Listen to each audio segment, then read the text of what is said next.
Hi, I'm Jasper Edwards, a student with the University of Tasmania in Australia.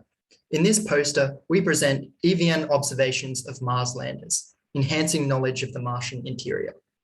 Modern radio observations of spacecraft allow us to perform a number of different experiments, including accurate measurement of the state vectors of spacecraft, studying planetary atmospheres by radio occultation, measuring the effect of gravity on satellites conducting flybys, and observing space weather events, such as coronal mass ejections and solar wind. In figure 2 here, you can see some of the current and future spacecraft routinely observed during these kinds of experiments.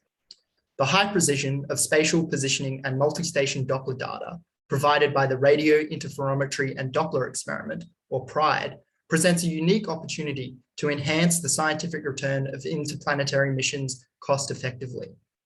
Of particular interest in current and near future missions to the Martian system is improving our understanding of Mars's interior.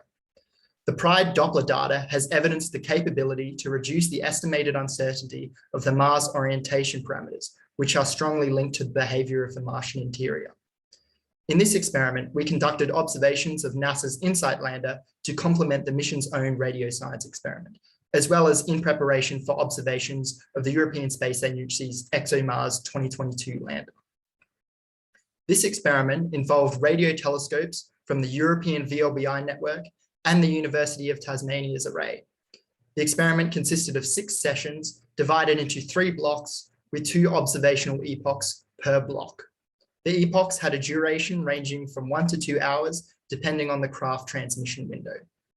Data acquired at each of the radio telescopes was transferred to JIVE, the processing center of the EVN, and to UTAS. Figure 3 shows the full wideband spectra as observed with the 30-meter radio telescope at Ceduna in Australia. At the time of the observations, 5 spacecraft were transmitting simultaneously: Mars InSight, Mars Odyssey, Trace Gas Orbiter, Mars Express, and the Mars Reconnaissance Orbiter, all of which were detected. Each craft transmits with a unique carrier frequency and power as indicated in the figure. Figure 4 shows the topocentric frequency detections obtained on the 22nd of February 2020 from 6 of the radio telescopes.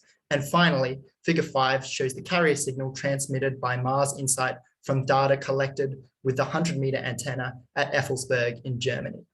We are really excited about the prospect of improving the scientific return of future missions using these techniques. Thank you for showing interest in our work, and I hope you enjoy the presentation and the rest of the workshop.